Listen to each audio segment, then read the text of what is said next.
You have been always skeptical. I'm talking about political elite. They have always been skeptical of the post-Taliban based in Kabul. Is it because you feel like they are leaning more towards India? Or that India could take advantage of the situation, create new political realignment? You have a neighbor 7 times bigger than you, and then it starts meddling in the affair of a government which it has no boundaries with.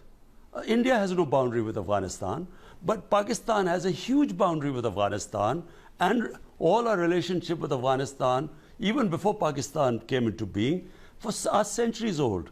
Now, when India starts interfering there, unfortunately, our security forces, our security apparatus gets worried. It's natural.